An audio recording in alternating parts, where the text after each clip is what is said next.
Si Yoon Jae-hoon ay isang chef na kilala hindi lamang sa kanyang husay sa pagluluto kundi pati na rin sa malikhaing paggamit ng mga sangkap upang makalikha ng kakaibang lasa. Sa kanyang propesyon, pinagsasama niya ang sining at agham ng pagkain, ginagawa itong paraan upang ipahayag ang emosyon at kwento sa bawat putahe na kanyang inihahain. Isang araw, maingat na naghahanda ang binata ng isang mamahaling putahe para sa mga bisita nang biglang lumitaw ang malabong imahe ng isang babae sa kanyang isipan. Kahit hindi niya alam kung sino ito, hindi sinasadyang tumulo ang luha ng binata. Sobra siyang nalito kaya hindi na niya mahawakan ang chopsticks sa kanyang kamay. Pagkatapos ay naramdaman niya ang sakit sa kanyang dibdib. Nawalan siya ng malay at bumagsak sa sahig. Pagkatapos ng araw na yon, sa isang cooking show, hindi maintindihan ng binata kung bakit bigla siyang napapaiyak habang nagluluto. Nakita ito ng host at hindi naintindihan kung ano ang nangyayari. Kahit may dumating na bisita sa restaurant, hindi mapigilan ng binata ang kanyang emosyon hanggang sa hilahin siya palayo ng kanyang kasamahan. Kahit umiiyak ang kanyang kasamahan, hindi napigilan ng binata ang sarili at tumayo sa tabi, tumatawa ng malakas. Ang kanyang kakaibang pag-ugali ang nagdulot ng pagdududa tungkol sa malabong babae sa kanyang guni-guni. Posible kaya nabuhay pa ang kanyang kapatid na babae. Unti-unti nang nabubunyag ang sikreto ng pagkawala ng kontrol sa emosyon ng binata. Noong bata pa pala siya, kapag binubuli ang kanyang kapatid, kahit wala siya roon, nararamdaman niya ang emosyon ng kanyang kapatid. Kahit umiiyak ito, nakakaramdam siya ng hindi komportableng pakiramdam sa kanyang dibdib. Madalas siyang umiiyak ng walang dahilan. Kaya ayaw ni Jae-hoon na guluhin siya ng kanyang kapatid. Inisip niya na dahil mahiyain ang kanyang kapatid, ganun din siya. Kinamumuhian pa nga ni Jae-hoon ang kanyang kapatid. Pero ang pagkakataong iniwan niya ang kapatid para makipaglaro sa mga kaibigan ay ang desisyong pinakapinagsisisihan niya sa buhay. Ang kapatid niya ay nakaupo lang at naglalaro ng paper crane. Bigla, naramdaman ni Jae-hoon ang hindi komportableng pakiramdam sa kanyang dibdib. Malinaw niyang naramdaman ang sitwasyon ng kanyang kapatid. Pero nang pumunta si Jae-hoon sa lugar kung saan naglalaro ang kapatid, hindi niya ito nakita. Tanging ang paper crane lang ang naiwan sa lupa. Alam ni Jae-hoon na may masamang nangyari sa kapatid, pero kahit nag-organisa ang pulis ng malawakang paghahanap, wala silang nakitang anumang bakas. Sa panahong ito, labis na nalungkot ang ina ni Jae-hoon. Sinubukan ng kanyang ama na aliwin ang kanyang ina. Samantala, nakaupo si Jae-hoon sa gilid ng kalsada, nagsisisi. Nang maglakad ang kanyang ama sa tabi niya, isang kahina-hinalang lalaki ang pumasok sa eskinita. Sinabi ni Jae-hoon sa kanyang ama na takot ang kanyang kapatid na babae ngayon. Agad na inaliw ng kanyang ama si Jae-hoon na huwag mag-alala dahil alam niyang labis siyang pinahihirapan sa kanyang puso. Ano man ang kalagayan ng kanyang kapatid, makikita ito sa kanyang katawan. Biglang sumakit na naman ang kanyang dibdib.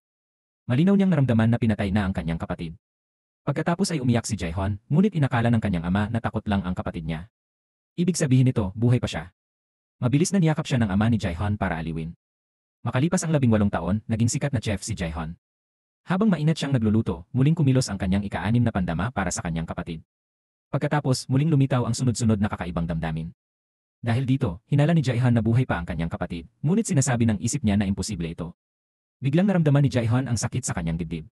Isang batang babae na nakasuot ng costume ng Pasko ang tumakbo sa harap niya.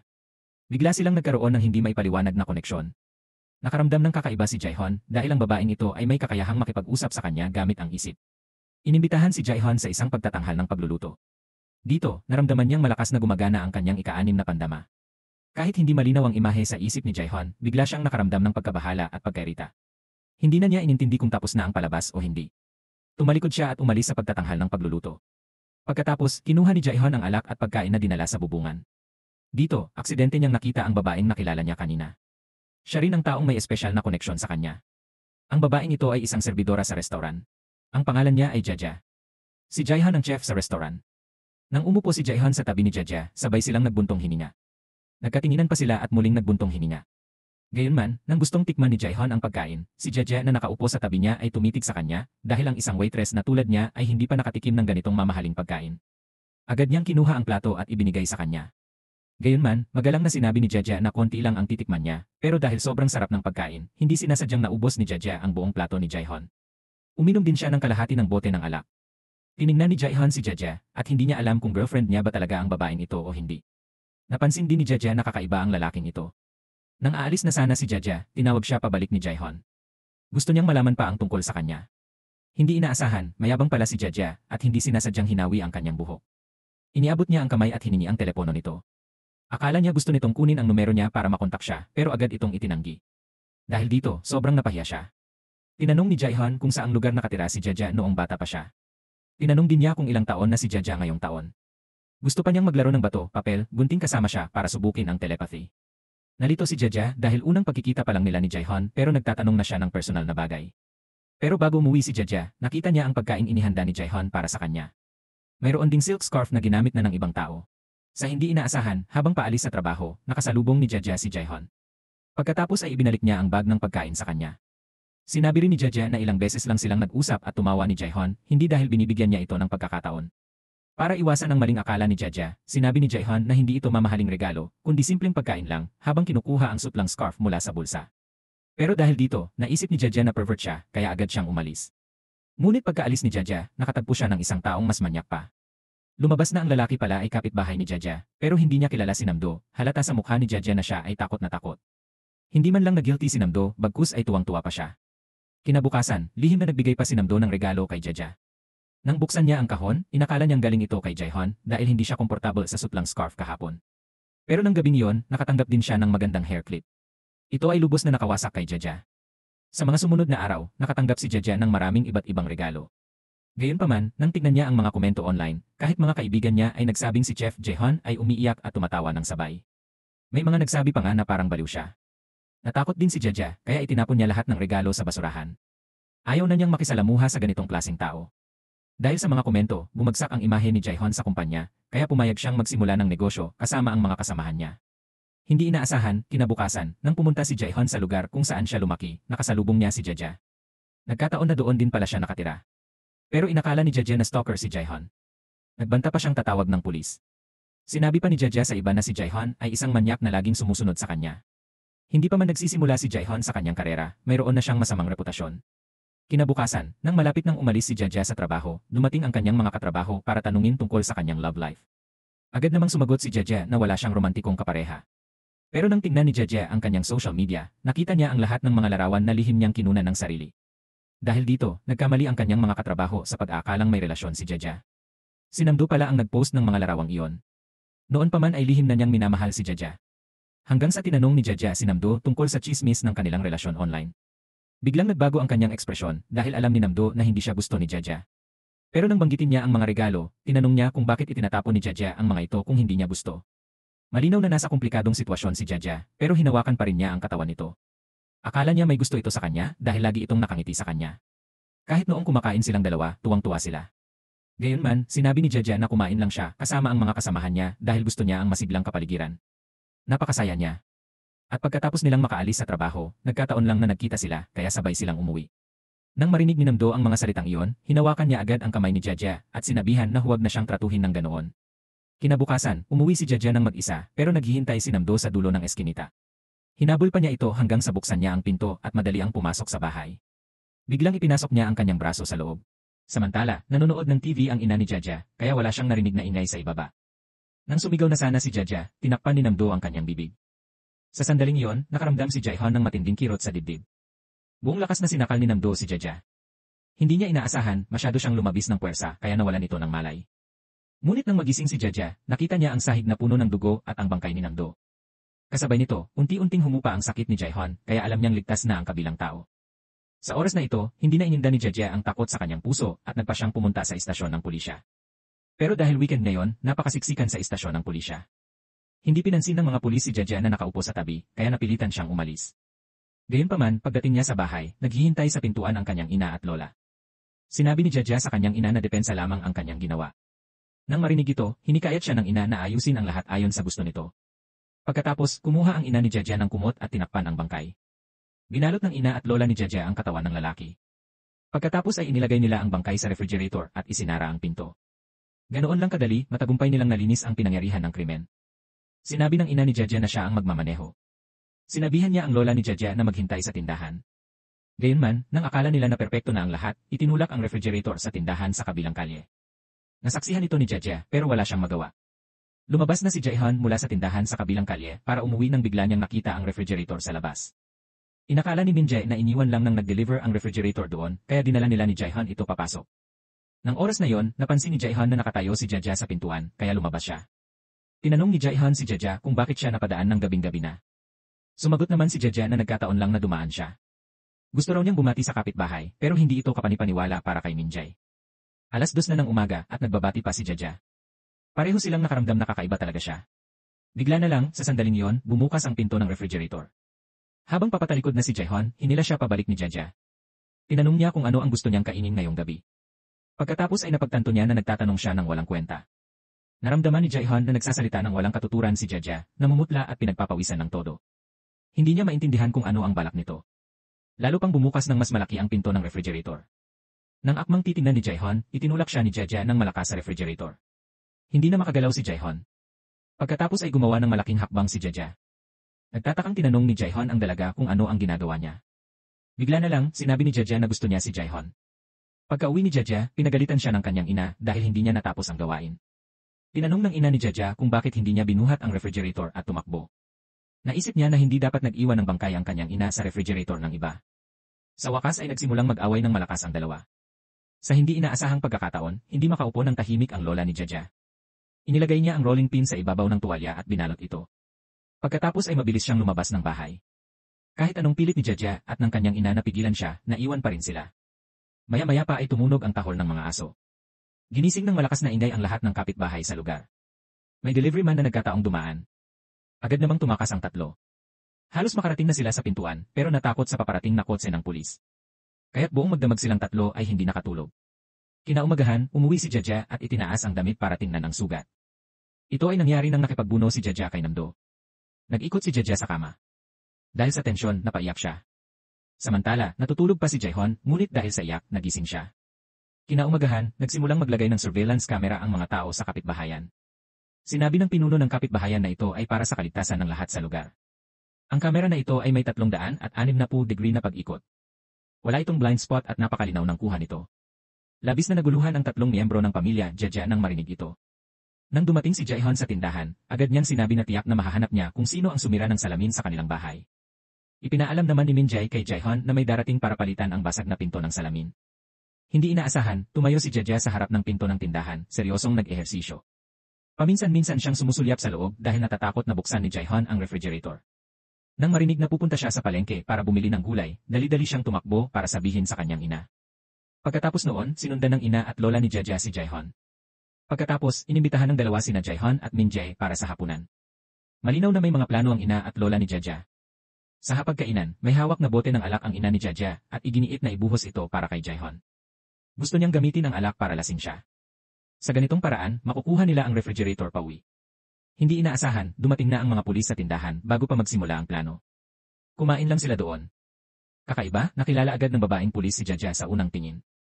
Nang gabing iyon, dahil abala ang pulis, wala siyang oras para harapin si Jaja. Tinanong pa ng babaeng pulis si Jaja kung ano ang nangyari. Sa sandaling ito, sobrang nag-aalala si Jaja. Nakita ni Jaehyun ang lahat ng ito. Matapos mag-isip sandali, nagdahilan si Jaja na may lakad siya sa iba. Hindi inaasahan, sinabi ni Jaehyun, hindi ba may lakad na si Jaja sa kanya? Siya ang unang nakipag-usap para sa lakad. Nang makita ni Jaehyun ang sugat sa kamay ni Jaja, mas nag-alala siya kaysa kanino man. Kahit na sinabi ni Jaja na ito ay maliit na sugat lang sa balat, iginiit pa rin ni Jaehyun na dalhin siya sa doktor. Nang makita niya si Jaja na ligtas at maayos, saka lang siya nakahinga ng maluwag. Sa daan pa uwi, nagtanong si Jaja kay Jaehyun. Ano raw ang gagawin niya kung siya ay inatake ng ibang tao? Sumagot si Jaehyun nang walang pag-isip na kung mangyari ito sa kanyang kapatid na babae, papatayin niya ang salarin. Nalaman na matapos mawala ang kapatid ni Jaehyun, hindi na kayanan ng kanyang ina ang pagkabigla. Ngayon, nabaliw na ang kanyang ina. Kung ikukumpara sa sakit ng puso ng kanyang ina, ang kanyang pagdurusa at pagsisisi ay hindi rin maliit. Lagi siyang nagkukulong sa kanyang silid. Minsan ay naiisip pa niya na nasa tabi niya ang kanyang kapatid. Kinabukasan, balak ni Jaja na pumunta sa istasyon ng pulisya para umamin. Hindi lang ang sikreto sa refrigerator ang sasakit sa pamilya niya, biglang nakatanggap si Jaja ng tawag mula sa delivery service. Nang matanggap niya ang package, lubha siyang nagulat.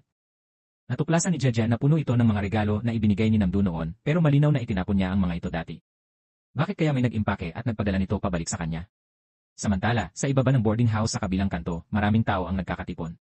Nang malaman ni Jaja na may aksidente sa kwarto na may puting bintana at kurtina sa ika-4 na palapag, bigla niyang naalala ang sinabi ni Namdo. Nakatira siya sa boarding house na may puting kurtina sa ika-4 na palapag.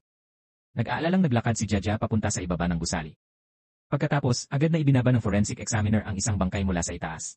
Nang madala ang bangkay sa harap ni Jaja, itinulak siya ng mga taong nakapaligid. Dahil dito, naipit si Jaja sa braso ng patay na lalaki. Sa sandaling iyon, nakaramdam siya ng matinding takot. Kasabay nito, naramdaman din ni Gihon ang damdamin ni Jaja. Naalala niya ang sugat sa braso nito. Nag-aalala siyang lumabas ng bahay para hanapin siya. Nang magkita sila, agad na tumakbo si Gihon sa harap ni Jaja at tinanong kung may nangyari. Alam ni Jaja na nakatakas siya sa isang mapanganib na sitwasyon. Nalaman na ng salakay ng pulis ang bahay ni Namdo, may nakita silang nabubulok na bangkay ng babae. Nang umuwi si Jaja ng gabing iyon, napansin niyang may kakaiba sa bahay. Gusto pala ng ina ni Jaja na akuin ang sala, kaya habang wala siya ay sumulat ng liham. Sinabi niya roon na susuko na siya sa mga otoridad. Pinaalalahanan ng ina si Jaja na alagaan ng mabuti ang kanyang lola. Nang malaman ito ni Jaja, agad siyang tumakbo patungo sa istasyon ng pulisya. Nang makaalis silang tatlo sa istasyon, agad na tinanong ng ina ni Jaja kung bakit sumuko ang lola niya. Tinanong din ni Jaja kung bakit nagdesisyon ang kanyang ina na sumuko. Alam ng ina ni Jaja na matatagpuan ang bangkay sa refrigerator maaga o huli. Kahit na mapunta siya sa bilangguan, hindi niya sisirain ang buhay ni Jaja. Nang marinig ni Jaja ang sinabi ng kanyang ina, napaluha siya. Sinabi ni Jaja na walang papayagang sisihin siya, bagamat ang bangkay ay nagdulot sa kanya ng kalungkutan. Gayunman, kung makakabalik si Jaja sa araw na yon, gagawin pa rin niya ang lahat para mabuhay. Maya-maya pa ay mahigpit na nagyakap ang tatlo sa isa't isa. Para sa praktikal na solusyon, nagpasya si Jaja na kunin muna ang password sa tindahan sa kabilang kalye. Kinabukasan, nang makita ni Jaja si Gihon na naglilipat ng gamit, nag-alok siyang tumulong. Gayunman, nadama ni Gihon na walang mabuting intensyon si Jaja, kaya hindi siya naglakas loob na tulungan siya. Tama nga, pagkapasok ni Jaja sa tindahan, agad niyang inihayag ang kanyang tunay na layunin. Hiningi ni Jaja kay Minjay ang numero ng telepono ni Gihon. Tinanong pa niya ang petsa ng kapanganakan nito. Agad sinabi ni Gihon kay Minjay na huwag ibunyag ang impormasyon kay Jaja. Naramdaman din niya na napakahinala ni Jaja. Kung talagang gusto ni Jaja malaman ang impormasyon, kailangan niyang makipaglaro ng rock paper scissors kay Gihon dahil ito'y nagpapakita ng koneksyon ng magkapatid. Ngayon, pareho silang naglaro ng parehong laro. Kalahating oras silang naglaro pero hindi pa rin nila matukoy kung sino ang nanalo o natalo. Dahil dito, mas natiyak ni Gihon na ang taong may koneksyon sa kanya ay si Jaja. Nang hating gabi na, tumakbo si Jaja sa tindahan sa kabilang kalsada at inilagay ang kaarawan ni Gihon bilang password. Hindi inaasahan, nagawa ni Jaja na buksan ang pinto. Agad siyang dumiretso sa refrigerator. Pagkatapos ay binuksan niya ang pinto nito, ngunit habang ginagawa iyon ni Jaja, nakita ni Gihon ang buong eksena. Ngunit ang kakaiba ay nawala ang bangkay sa refrigerator. Tinanong ni Gihon si Jaja kung ano ang hinahanap niya. Nagulat siya at sumagot na nakita niyang bukas ang pinto ng tindahan kaya pumasok siya. Matapos magsalita, aalis na sana siya pero pinigilan siya ni Gihon dahil alam niyang nagsisinungaling ito. May itinatago pa rin siyang sinadya. Kinabukasan, sinabi ni Jaja sa kanyang ina ang tungkol sa nawawalang bangkay. Gayunpaman, sinisi siya ng kanyang ina sa pagkilos ng mag-isa. Nakakaupo pa rin siya at kumakain kahit ganito na ang sitwasyon. Nagalit ang lola ni Jaja nang makita ito dahil hindi pa rin marunong magkaisa ang pamilya. Sinisisi ni Jaja at ng kanyang ina ang isa't isa. Makalipas ang ilang araw, natakot ang buong pamilya ni Jaja sa refrigerator. Sa tuwing susubukan nilang buksan ang pinto ng refrigerator, hindi nila maiwasang isipin ang bangkay sa loob. Kaya laging namumuhay ang tatlo sa isang tensyonadong kapaligiran. Kahit na tumunog lang ang doorbell ng delivery service, sobrang natakot sila na hindi sila makahinga ng malakas. Maging ang ina ni Jaja ay kailangang aliwin ang sarili. Gayunpaman, habang mas natatakot ang tao sa isang bagay, mas nangyayari ito. Pagkakita ni Jaja sa kotse ng pulis, agad siyang naghanap ng lugar na pagtataguan. Hindi inaasahan, huminto ang kotse ng pulisya sa gilid ng kalsada matapos lang ang ilang metro. Sa pamamagitan ng rear view mirror, nakita rin ng babaeng pulis na nagtatago si Jaja. Sinabi ng pulis na babae na nais umamin ng pamilya ni Jaja nang pumunta sila sa istasyon. Pero sa huli, sinabi nila na bumisita lang sila sa istasyon ng pulisya. Sinabihan ng pulis ang kanyang mga kasamahan na mag-ingat. Gayunpaman, hindi ganoon ang iniisip ni Pulis Kang Ho. Akala niya ang lola ni Jaja ay may Alzheimer's lang hanggang nakita ni Kang Ho si Jaja sa kalye. Sinasabi ng kanyang kutob na lagi siyang iniiwasan ni Jaja. Pagkatapos ay tumalikod si Kang Ho at gustong pigilan si Jaja. Nang oras na yon, binuksan ni Gihon ang refrigerator at isang bangkay na nakabalot sa telang bag ang biglang lumitaw pero biglang pumasok si Minjay. Natakot si Gihon kaya agad niyang isinara ang pinto ng refrigerator. Sinisi ni Gihon si Minjay dahil hindi kumatok pero nang buksan muli ang refrigerator, wala nang laman ito. Imahinasyon lang pala ni Gihon pero pinaghihinalaan pa rin niya na itinapon ni Minjay ang bangkay. Kaya niyakap ni Gihon ang ulo ni Minjay at tinanong kung ano ang nangyari. Malinaw na may itinatago si Minjay kay Gihon. Lumabas na lihim palang kinuha ni Minjay ang buhok ni Gihon at Jaja. Dinala ni Minjay ang 2 sample ng buhok sa ospital para sa DNA test. Gusto ni Minjay na alamin kung magkapatid ang dalawa. Subalit, hindi alam ni Jaihon ang tungkol dito. Sinabi rin ni Minjay na sasabihin niya kay Jaihon ang totoo kaagad pero inakala ni Jaihon na lihim ito sa refrigerator. Lahat ng ito ay nagsimula sa sinabi ni Jaja kay Jaihon. Dahil hindi niya kayang isipin na pumatay ng tao, nagpasya siyang sabihin ang katotohanan. Pero agad na nagsisi si Jaja. Ipinaliwanag niya na nagbibiro lang siya. Gayunpaman, talagang naniwala siya na may pinatay si Jaja. Sinabi niya na pumasok ito sa tindahan ng hating gabi. Ang 3 miyembro ng pamilya niya ay laging nakatayo sa harap ng pinto, sumisilip. Bukod dito, gabi-gabi, nararamdaman ni Jaihon ang sakit ni Jaja. Mahirap para sa kanya na paniwalaan na hindi talaga siya pumatay ng sinuman. Samantala, gusto ng ina at lola ni Jaja na mawala ang stress, kaya pumunta sila sa plaza para sumayaw. Nakikinig sila sa himig at sumasayaw sa tugtog. Lubos silang nalubog sa kaligayahan. Agad nilang nakalimutan ang lihim na nasa refrigerator. Nakatuon lang sila sa pagsasayaw ngayong gabi sa plaza. Pero lumapit ang nangungunang mananayaw sa ina ni Jaja at sinabing may gusto siyang hingin na tulong, na tulungan siyang pumatay ng isang tao. Lumabas na ng gabing iyon, tumakbo si Misok sa kalsada, umiiyak. Sa oras na yon, itinapon ng ina at lola ni Jaja ang bangkay ni Namdo, malinaw na nakita ni Misok ang tagpong ito. Pagkatapos, ikinuwento ni Misok sa ina at lola ni Jaja ang tungkol sa mga pambubugbog na natanggap niya sa bahay. Gayunman, sa payo ng ina ni Jaja, maraming beses nang naisip ni Misok na tumakas, pero masasaktan nito ang kanyang pamilya at mga anak. Umaasa na lang si Misok sa awa ng kanyang asawa. Nang umalis si Misok, lalo pang nagalit ang ina ni Jaja habang iniisip ito dahil ginamit ni Misok si Jaja para bantaan silang dalawa. Malinaw na personal na problema ito ni Misok. Bakit kailangan niyang bantaan ang ina at lola ni Jaja? Agad na pinayuhan ng lola ni Jaja ang ina niya na maging matyaga, pero sinabi ng ina ni Jaja na hindi niya ito kayang tiisin. Agad na kinuha ng lola ni Jaja ang rolling pin at lumabas ng bahay. Determinado ang lola ni Jaja na hanapin at kausapin si Misok. Nakita rin ni Jaja ang pangyayaring ito. Bago pa niya maipaliwanag kay Jaihon, tumakbo na siya palabas. Kumuha si Jaja ng pala at hinabol ang kanyang ina at lola. Nang tumakbo silang tatlo sa kanto, may nakita silang lalaking walang malay sa gilid ng daan, kaya agad silang lumapit para tingnan kung buhay pa. Biglang huminto ang isang patrol car sa harap nila. Balak magpaliwanag ng ina ni Jaja sa pulis, pero nagkaroon ng maling akala dahil sa martilyo sa kamay niya. Dinala silang tatlo sa presinto ng pulis. Sa oras na yon, nakita ng kasamahan ni Jaja ang nangyari. Sa presinto, patuloy na ipinaliwanag ng ina ni Jaja sa pulis na nakahiga na ang lalaki nang dumaan sila. Wala siyang kinalaman sa kanila. Itinuro ng babaeng pulis ang martilyo sa mesa at hindi niya maintindihan kung bakit may dala silang martilyo sa gitna ng gabi. Sa oras na ito, nagmadali rin sina Jaihon at Min Jae sa eksena. Pagkatapos, isiniwalat ng pulis ang mga katangian ng mamamatay tao. Ang taong ito ay matangkad, nakasuot ng itim na Amerikana at baseball cap. Parang may naaalala si Jaihon. Tumingin siya sa pulis na katabi niya. Lumabas na noong gabing iyon matapos makipag-away si Kang Ho sa isang lasing, nakabangga niya si Jaihon. May dugo pa rin ang mga kamay ni Kang Ho pero hindi siya isiniwalat ni Jaihon. Nang bumalik ang tatlong Jaja pauwi, nakakita sila ng kakaibang babae. Si Jaja ay isang taong malas. Nahirapan siyang humanap ng nobyo pero lihim siyang niloloko nito. Kahit nasa bus si Jaja, ginugulo siya ng mga lalaking bastos. Kahit pagkatapos ng trabaho ni Jaja, inabala pa rin siya ng boss niya. Laging hinihinalaan ni Jaihon na si Jaja ang nawawala niyang kapatid. Lihim na kinuha ni Min Jae ang kanilang mga sample ng buhok para sa DNA test. Ngayong araw, lumabas na ang resulta ng pagsusuri. Ang dalawa ay hindi tunay na magkapatid. Nang hilingin ni Min Jae kay Jaihon na gumawa ng kape, sobrang nagalit siya. Hindi matanggap ni Jaihon na sila ni Jaja ay hindi tunay na magkapatid dahil alam niyang kung tama ang resulta, ibig sabihin ay wala na ang kanyang kapatid.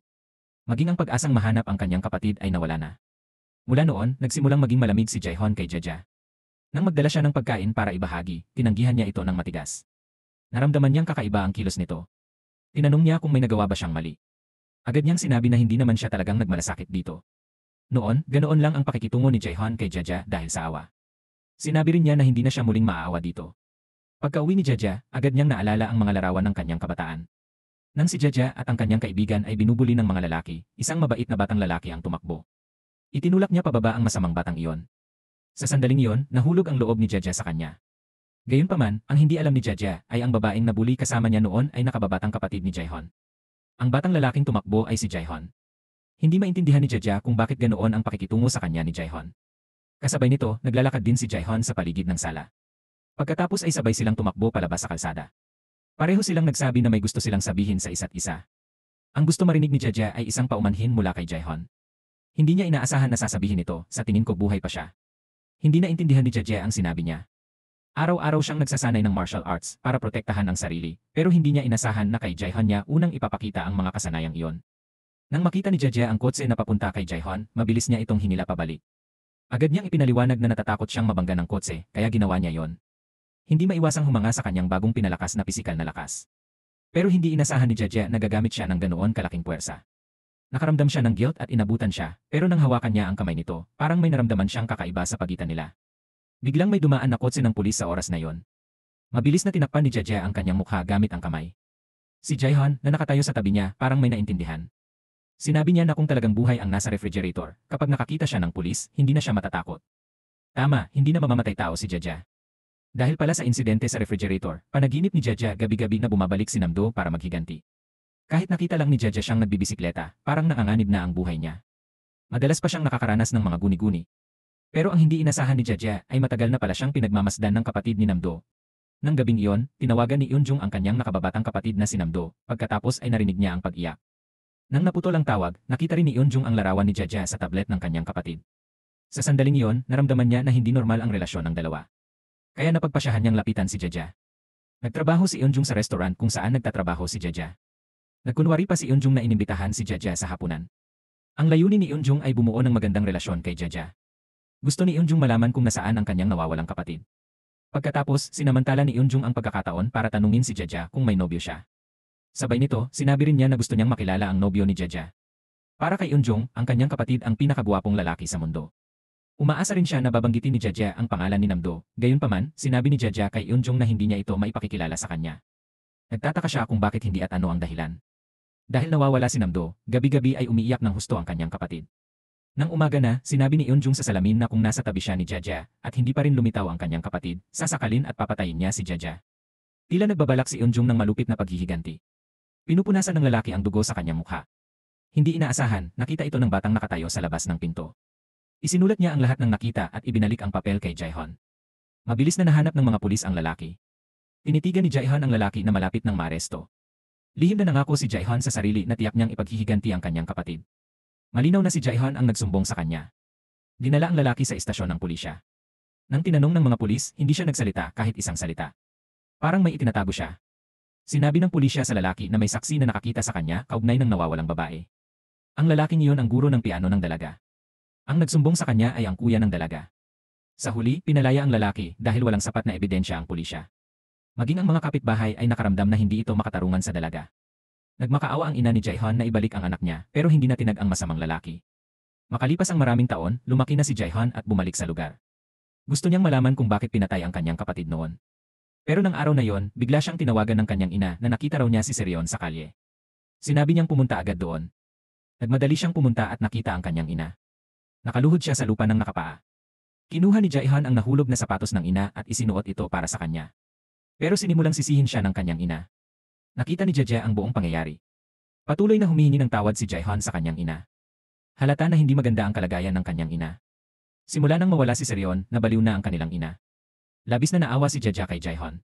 Nang gabing iyon, pumunta si Jaja sa tindahan para maghanda ng hapunan para kay Jaehon. Nang marinig ni Jaehon ang ingay, lumabas siya mula sa katabing bahay. Ang kusina, na dating para sa isang tao lang, ay naging di karaniwang masigla. Habang pinapanood ni Jaja kumain si Jaehon, hindi niya mapigilan ang lungkot sa kanyang puso. May naramdaman din si Jaehon na kakaiba. Dahil sa nakita niya kanina, lagi siyang nag-aalala kay Jaehon, pero sabi niya ayos lang siya. Pero hindi siya naniwala at umiyak siya dahil may telepathic connection si Jaehon kay Jaja. Kapag siya'y nasasaktan dahil sa iba, nararamdaman ni Jaehon ang kanyang emosyon. Hindi umiiyak si Jaehon dahil sa heartbreak. Sa sandaling ito, hindi niya mapigilan ang lungkot sa kanyang puso. Pagka-uwi ni Jaja, naramdaman niyang may sumusunod sa kanya. Naguluhan si Jaja at binilisan ang kanyang lakad. Samantala, papalapit ang anino sa likuran niya. Kinuha ni Jaja ang isang panulat mula sa kanyang bulsa at handang lumaban anumang oras na umatake ang kalaban. Nang makita ng ina ni Jaja na malayo na siya, saka lang napabuntong hininga ang kanyang ina. Galit na tinanong ni Eunjung kung ano ang ginagawa niya. Tinanong ng ina ni Jaja si Eunjung kung bakit sinusundan niya ang kanyang anak. Sa totoo lang, matagal nang pinaghihinalaan ni Eunjung na pinatay ng pamilya ni Jaja ang kanyang nakababatang kapatid. Ngayon ay wala na siyang pakialam na itago pa ang anuman. Nagsalita ng prangka si Eunjung, patuloy na nakipagtalo sa ina ni Jaja. Bigla na lang dumating sa eksena ang lola ni Jaja. Nakita ito ni Eunjung at lalo siyang nabahala. Handa na siya sa isang one-on-one na sitwasyon. Ngunit, ang matandang babae ay hindi madaling talunin. Pinagalitan ng matanda si Eunjung na kung matigas pa rin ang ulo niya, papatayin ko rin siya. Pagdating ni Jaja sa bahay, bigla siyang nakatanggap ng kakaibang mensahe. Binuksan niya ang mensahe para makita. Nang makita ni Jaja ang nilalaman, natakot siya. Lumabas na ang nagpadala ng mensahe ay si Namdo, sinabi niyang lihim siyang magbabantay kay Jaja araw-araw. Sinabi rin niyang bibisitahin niya ang mga kaibigan nito. Sa totoo lang, hindi siya namatay ng gabing iyon. Nakatakas si Namdo mula sa refrigerator. Pagkatapos, ginamot siya sa isang ospital. Araw-araw, hindi nakakalimot si Namdo magpadala ng mensahe kay Jaja. Sinabi niyang bilang kasintahan, patatawarin niya ito sa mga ginawa nito. Kasabay nito, dumating din si Eunjung kay Jaja. Siyempre, alam ni Jaja kung sino ang babaeng ito.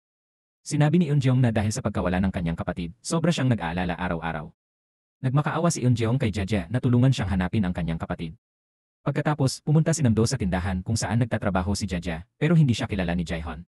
Sinabi ni Jaehon na hindi pa bukas ang tindahan, kaya sinabihan niya si Namdo na lumabas. Pero hindi lang hindi umalis si Namdo, nagsabi rin siya ng mga nakakalitong salita kay Jaehon. Sinabi ni Namdo na may koneksyon siya sa tindahang ito at nakatira ang kanyang kasintahan sa kabilang kalye, kaya baka maging regular na customer siya dito. Pagkasabi nito, umalis si Namdo sa tindahan. Sa oras na ito, parang may naalala si Jaehon. Mabilis siyang tumakbo palabas ng tindahan. Tapos tinawagan niya si Jaja para paalalahanan na huwag pumasok sa maliit na eskinita, pero huli na. Matagal nang naghihintay si Namdo sa kalye para kay Jaja. Sinabi ni Jaihan na pupunta siya agad doon. Hindi talaga pinatay ni Jaja ang telepono. Nang marinig ni Jaja mula sa mga kapitbahay na si Jaihan ay nasugatan ng iba, nagmadali siyang bumalik sa tindahan. Nang makarating siya roon, nakita niya itong nakaupo pa rin doon ng ligtas at maayos. Sa kabila nito, iginiit pa rin ni Jaja na tumayo si Jaihan at suriin ang sarili. Tinanong niya kung nasaktan siya. Naramdaman ni Jaihan na hindi ito aksidente sa trapiko. Pagkatapos ay nawala siya sa kanyang sariling mga iniisip. Hindi niya narinig na kinakausap siya ni Jaja. Upang mapigilan ang pag-isip ni Jaihan, lumapit sa kanya si Jaja. Tiningnan niya ito ng mabuti habang malalim pa rin ang pag-isip, ngunit agad niyang itinulak ang ulo ni Jaja. Nang dumating si Jaja sa eksena kung saan muntik nang mabangga si Jaihan, natigilan siya sa gulat. Ang pader ng kanyang bahay ay nawasak sa maraming piraso. Hindi na buo ang hotpot restaurant tulad ng dati. Matapos ang insidente, ang driver na sanhi ng aksidente ay lihim na tumayo sa tindahan ni Jaihan at tumingin sa loob. Hindi inaasahan, nahuli siya ni Jaihan habang naglalabas ng basura. Tila natatakot ang driver na ito, kaya inanyayahan siya ni Jaihan sa tindahan para uminom ng tsaa at makipag-usap. Sa mga tanong ni Jaihan, biglang tumakbo ang driver at lumuhod sa lupa. Nagmakaawa siya kay Jaihan na patawarin siya. Hindi dapat tumawag ng pulis si Jaihan. Pagkatapos, ipinaliwanag ng driver kung bakit siya nagmaneho para salakayin si Jaihan. Lumabas na hindi pala namatay si Namdo, kundi nakatakas siya. Habang tumatakbo siya sa kalsada, nabangga siya ng kotse ng driver. Pagkatapos, dinala ng driver ang katawan ni Namdo sa mga liblib na lugar. Nang ilibing na sana niya ang bangkay, bigla na lang nagising si Namdo, pagkatapos, inutusan ni Namdo ang driver na maghiganti kay Jaihan. Sinabi rin ni Namdo na may video siya na nagpapatunay na nabangga siya ng driver. Gayunpaman, lahat ng ginawa ni Namdo ay para kay Jaja dahil ng gabing iyon, sinira ni Jaihan ang kanyang plano. Naglakas loob pa si Jaihan na maging malapit kay Jaja sa harap mismo ni Namdo, dahil dito, napuno ng galit ang puso ni Namdo. Kinagabihan, habang naglilinis ng tindahan ang ina ni Jaja, isang kakaibang lalaki ang pumasok. Tinanong niya kung may nangyari ba dito, kung may nasugatan o namatay. Kakaiba ang pakiramdam ng ina ni Jaja. Pagkatapos ay muling lumabas ng tindahan si Namdo, biglang may naisip ang ina ni Jaja. Kahit isang beses lang niya nakita si Namdo, naalala niya na siya ang bangkay na binalot niya. Inanyayahan ng ina ni Jaja si Namdo sa isang kainan. Hiniling ng ina ni Jaja kay Namdo na huwag nang guluhin ang anak niya. Tinanong din niya kung ano ang ginawa niya kay Jaja noong araw na yon. Pero umiti lang si Namdo at tinanong kung sino ang naglagay sa kanya sa ref noon. Hindi nag-atubiling tanggapin ng ina ni Jaja ang responsibilidad. Tahimik niyang kinuha ang martilyo, balak ilabas ang galit para sa anak niya. Wala ring itinatago si Namdo, sabay-sabay na kinuha ng tatlo ang kanilang mga sandata. Habang naghahanda silang tatlo, biglang dumating si Jaihan. Gayunpaman, hindi na nagtago pa si Jaihan. Tinanong ni Jaihan kung inutusan ni Namdo ang driver na maghiganti sa kanya, pero mukhang hindi natatakot si Namdo. Sa kabaligtaran, nagbanta si Namdo na kung magre-report ang pamilya ni Jaihan sa pulisya, ang buong pamilya ni Jaja ay makukulong kasama niya. Kinabukasan, natuklasan ni Jaja at ng kanyang ina na may nakapinsala sa kamera sa kalsada. Parang may naintindihan siya, kaya nagpasya si Jaja na pumunta sa istasyon ng pulisya para i-report ito. Hindi inaasahan, nakita ng driver ang eksena. Inakala niyang ire-report siya ni Jaja, kaya mabilis siyang nagmaneho para tumigil sa tabi niya. Sinabi niya na nangako si Jaihan na hindi magre-report sa pulisya, kaya bakit nandito si Jaja ngayon? Lumabas na hindi pala alam ni Jaja ang tungkol dito. Sa pagkakataong ito, nadulas ang dila ng driver. Kalaunan, sa pagtatanong ni Jaja, napilitan ang driver na sabihin ang totoo tungkol sa nakaraang aksidente. Samantala, nasa tindahan si Gihan at naramdaman din niya ang emosyon ni Jaja. Mabilis siyang tumakbo papunta sa kanya, pero malamig ang tingin nito sa kanya. Naramdaman din ni Gihan na nag-aalala si Jaja. Sa tugon sa pag-aalala at mga tanong ni Gihan, mukhang malungkot at hindi masaya si Jaja. Kinagabihan na nang muling hinanap ni Gihan si Jaja. Sigurado siyang may nangyari, pero biglang sinabi ni Jaja na dapat na nilang wakasan ang kanilang relasyon. Nang marinig ito ni Gihan, iginiit niya na magbigay ng dahilan si Jaja. Hindi niya maintindihan kung bakit bigla niyang gustong tapusin ito ng ganoon. Matapos malaman ni Jaja ang totoo mula sa driver, naisip niyang dapat siyang lumayo kay Gihan. Sa gayon lang siya magiging ligtas. Ayaw ni Jaja na idamay muli si Gihan sa gulo, kaya pumunta siya sa dating kumpanya nila ni Namdo. Pagkatapos tingnan ang resume ni Namdo, naglakad si Jaja pauwi ng mag-isa. Gayunpaman, biglang nakatanggap ng tawag si Jaja. Sa oras na yon, nakatayo si Namdo sa tapat ni Jaja, ngunit hindi siya natatakot dahil kailangan niyang harapin ito mag-isa. Pagkatapos ay ipinaalam ni Jaja kay Namdo na susuko siya sa otoridad. Hiniling din niya sa kanya na sumunod sa kanya. Pagkarating ni Jaja sa istasyon ng pulisya, nakatanggap siya ng tawag mula kay Eunjong. Bago yon, nakatanggap si Eunjong ng text message mula kay Jaja. Nang bumalik si Jaja sa tindahan, sinundan siya ni Namdo roon. Nang makita ni Eunjong ang matagal niyang hinahanap na kapatid, hindi siya nagulat. Sa halip, kumuha siya ng kutsilyo at sumugod sa kanyang nakababatang kapatid. Malinaw na gusto lang ni Eunjong na patayin kaagad ang kanyang kapatid. Gayunpaman, dahil sa malaking pagkakaiba ng lakas, naitulak pa rin ni Namdo si Eunjong. Galit na sinubukan ni Namdo na suntukin si Eunjong, ngunit pinigilan siya ni Gihan. Kasabay nito, ang ingay ng away ay nakaabala rin sa bahay ng kapitbahay sa kabilang daan. Kumuha ng patpat ang ina at lola ni Jaja at tumakbo dahil gusto ng ina ni Jaja na ilabas ang galit para sa kanya. Biglang nagkagulo ang buong tindahan. Bigla may dumaan na kotse ng pulis at tumigil. Sa oras na yon, tumigil sa pag-aaway ang mga tao sa tindahan. Pagkatapos, iniulat ni Namdo sa babaeng pulis na tinangkang saksakin siya ni Eunjong. Gayunpaman, dahil itinanggi ito ng lahat, doon na natapos ang usapin. Matapos ang insidente, nagtatakang tinanong ni Jaja si Eunjong kung kapatid niya si Namdo, bakit niya gustong patayin ang sarili niyang kapatid. Sinabi ni Eunjong na dating may nakababatang kapatid na babae siya. Hindi pa matagal, nakipagrelasyon ang kapatid ni Eunjong kay Namdo, pero laging hindi masaya sa kanilang relasyon. Maya-maya, nagpadala ng mensahe sa kanya ang kapatid ni Eunjong. Sinabi ng kapatid ni Eunjong na lalabas siya para gumaan ang loob kaya hindi na kailangang mag-alala si Eunjong. Pagkatapos, pumunta si Eunjong sa istasyon ng pulis para i-report ang kaso. Gayunman, si Namdo ay isang napakatalinong tao. Sa pagkakataong ito, nagtungo rin siya sa himpilan ng pulisya para i-report ang kaso. Ganoon lang, nalinlang si Eunjong ng bastardong ito. Sinabihan ni Namdo si Eunjong na huwag nang hanapin ang kanyang kapatid dahil hindi na ito babalik. Agad namang sumakay si Namdo sa bus. Nang mag-react si Eunjong, huli na ang lahat. Mula noon, hindi na muling nakita ni Eunjong ang bastardong si Namdo hanggang makita niya ang labi ng nawawalang babae sa TV. Kinumpirma ng pulisya na ang namatay ay kapatid ni Eunjong. Lumabas si Jaja at ayusin na sana ang basag na salamin na sinira ng kanyang ina. Sa pagkakataong ito, nakilala ni Jaja si Gihon. Sinabi niya sa kanya na tapos na sila. Ipinaalala niya na hindi na siya dapat makialam sa kanyang personal na bagay. Ipinahayag niya na magbibitiw siya bukas. Pinagalitan pa niya ito dahil medyo late umuwi. Ang kanyang pag-aalala ay madalas nagdudulot ng takot sa kanya. Lagi siyang nag-aalinlangan, kaya tinanong niya kung may kinalaman ba sa kanya kung uwi siya o hindi. Ngunit ang hindi niya alam ay lahat ng kanyang damdamin ay naramdaman din niya. Pero konserbatibo siyang tao, kaya sinabi lang niya na ang pag-uwi niya ng huli ay ikakahiya niya ng husto. Ano ang dahilan? Lubos na nalilito si Jaja sa mga sinabi ni Gihon. Sa harap ng taong tulad ni Gihon na palaging paikot-ikot magsalita, direktang tinanong na lang ni Jaja kung gusto niya ito. Hindi malinaw ang sagot pero muling nabuhay ang kanilang relasyong natapos na, kaya nangako si Jaja na hindi na siya mawawala. Kinabukasan, dahil gusto ni Jaja imbestigahan si Namdo, hinanap niya si Gihon. Ipinakita niya ang account ng kaibigan ni Namdo. Hinala ni Gihon na dating nakatira si Namdo sa kanilang lugar dahil sinabi nito kay Jaja na hindi sa kumpanya unang beses silang nagkita. Sa sandaling ito, tila alam na ni Gihon kung sino talaga si Namdo. Pagkatapos ay dinala ni Gihon si Jaja sa bahay at sinabing kailangan niyang may hanapin. Nagkataon na bukas ang kwarto ng kapatid ni Gihon kaya pumasok si Jaja. Gayunman, ang ikinagulat ni Jaja ay siya pala ang nasa larawan sa mesa at ang babaeng katabi niya ay kapatid ni Gihon. Pagkatapos, bumalik ang isipan ni Jaja sa nakaraan. Noon, siya ay nag-isa at walang kaibigan. Si Sairon ang naging kalaro ni Jaja. Ngunit nang subukang alalahanin muli ang nakaraan, hindi niya maintindihan kung bakit sumasakit ang kanyang ulo. Sa sandaling iyon, pumasok si Gihon at nakita si Jaja na nakatingin sa larawan, kaya tinanong kung kilala niya si Sairon. Gayunpaman, isang biglang text message ang pumigil sa pag-isip ni Jaja.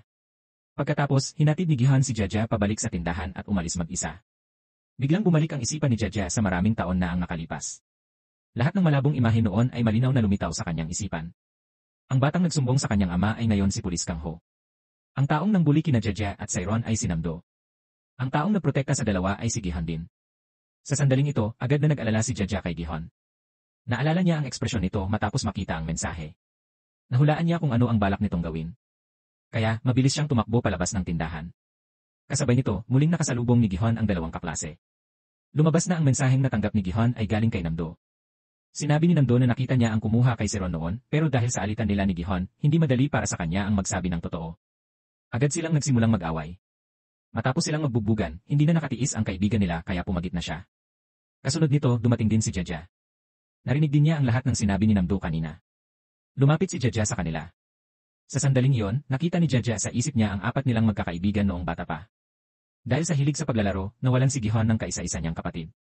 Hanggang ngayon, naniniwala si Gihon na hanggat ginagawa niya ang lahat ng makakaya, makakalimutan niya ang sakit sa kanyang puso. Subalit, hindi ganoon kadali ang buhay.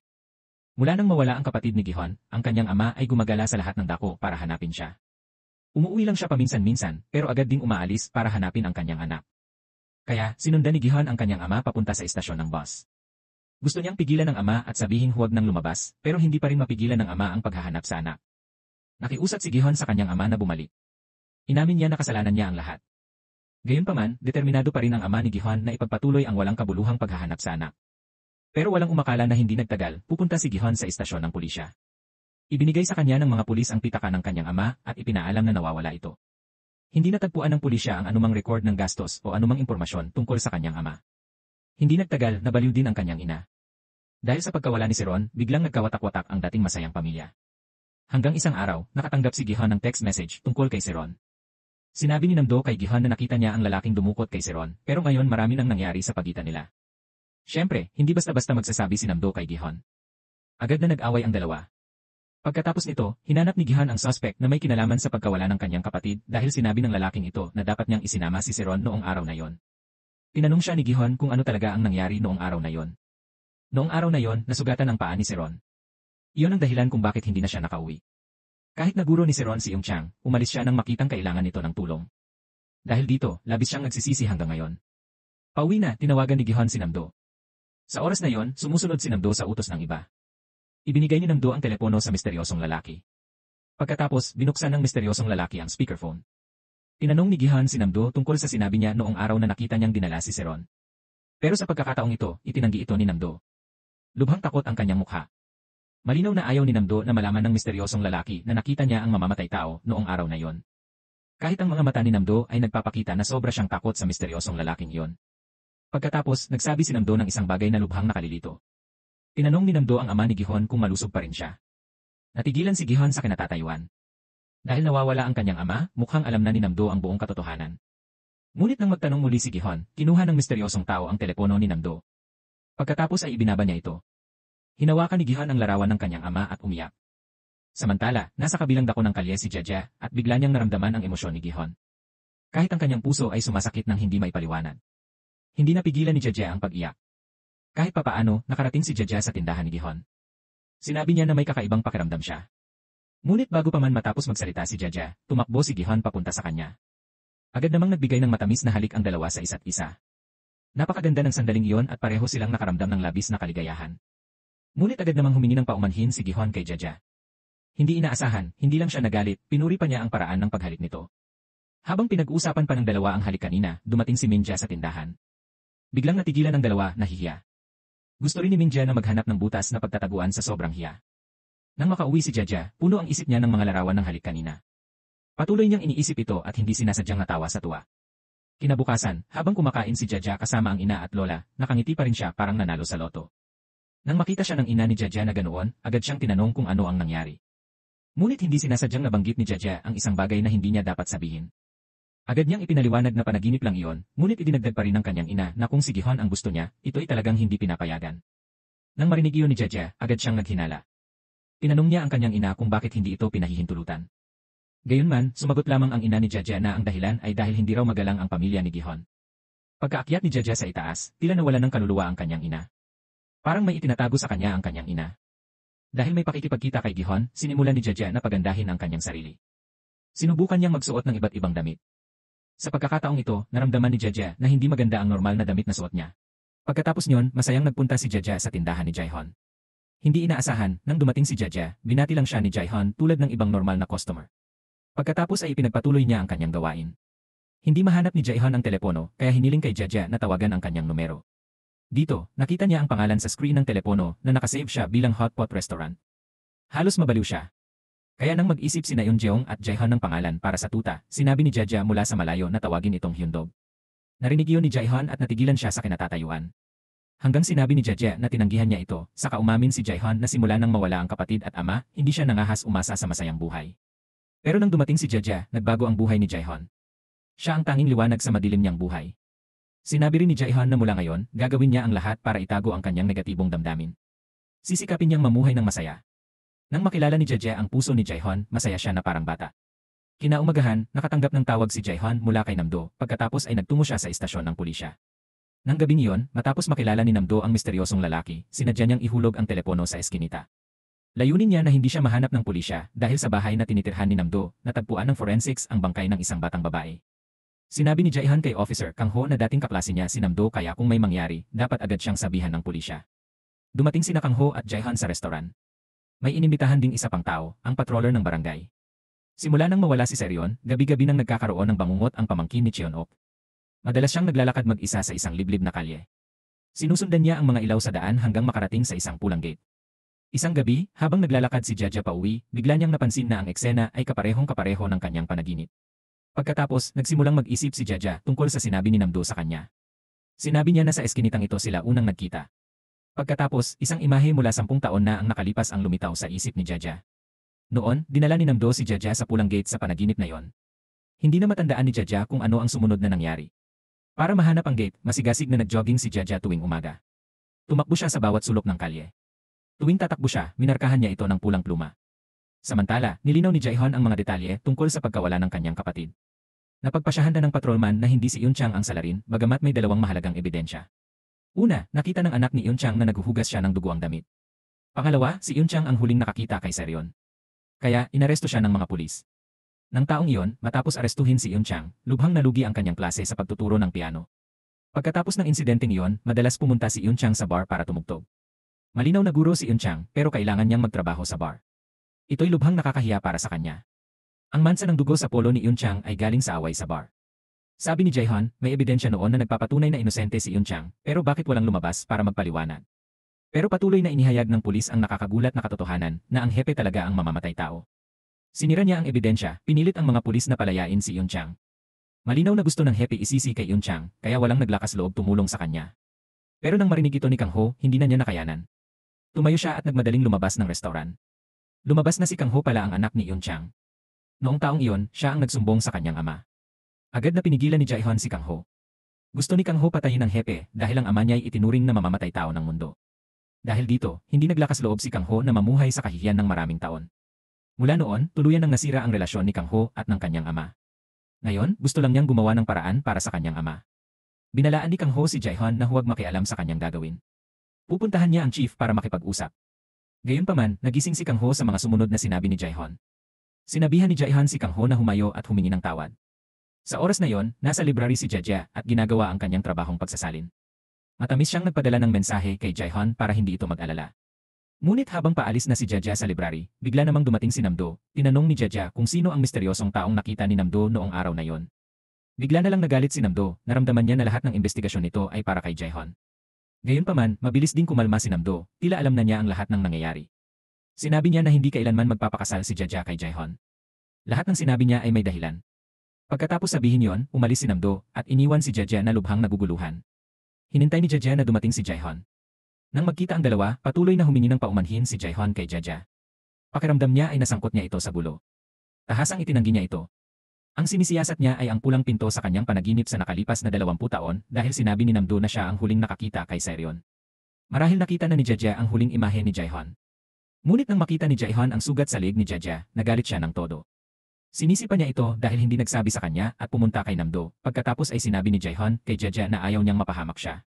Dahan-dahang hinaplos ni Jaihon ang buhok ni Jaja. Nang makita niya ang sugat sa leeg nito, labis na sumakit ang kanyang puso. Sa sandaling iyon, tumingin si Jaja kay Jaihon ng may pagmamahal. Nang gabing iyon, magkahawak kamay silang naglakad sa kalsada. Tila nakalimutan na nila ang lahat ng kanilang mga alalahanin. Bigla, naalala ni Jaja ang sinabi ni Namdo, hindi ka maaaring makasama ni Jaihon, may dahilan para dyan. Pero sa ngayon, anuman ang mangyari, hindi sila natatakot. Ang pag-ibig ay laging napakaganda. Kahit nang sila'y namimili, nang ipakilala lang ng tindera ang isang uri ng alak kay Jaja, bigla na lang naging sensitibo si Jaihon. Agad siyang pumagitna para pigilan ito. Kahit hindi gaanong alam ni Jaihon ang mga sangkap ng alak tulad ng tindera, nagawa pa rin niyang magpakilala ng ilang detalye. Kahit nang umuwi si Jaihon sa kanyang bayan para sa kaarawan ng kanyang ina, sumunod si Jaja. Nang makita ni Jaihon na sumusunod si Jaja, natuwa siya at nagulumihanan. Hindi niya alam kung bakit ito naroon. Nakatayo ang dalawa sa ilalim ng puno na puno ng mga bulaklak. Kinuha ni Jaja ang mga bumabagsak na petals at ibinigay kay Jaihon. Sinabi rin niya na bibigyan siya ng regalo sa kaarawan niya sa madaling panahon. Masayang hinalikan ni Jaihon si Jaja sa noo, pero nakita ito ni Namdo na nakatayo sa malayo. Sa sandaling iyon, labis siyang nagalit. Mukhang may binabalak siya. Nang bumalik si Jaihon sa tindahan ng mag-isa, nandoon na si Namdo. Sinabi ni Namdo na bibigyan niya si Jaihon ng malaking regalo sa kaarawan niya ngayon. Agad silang pumunta sa malapit na tambakan ng basura.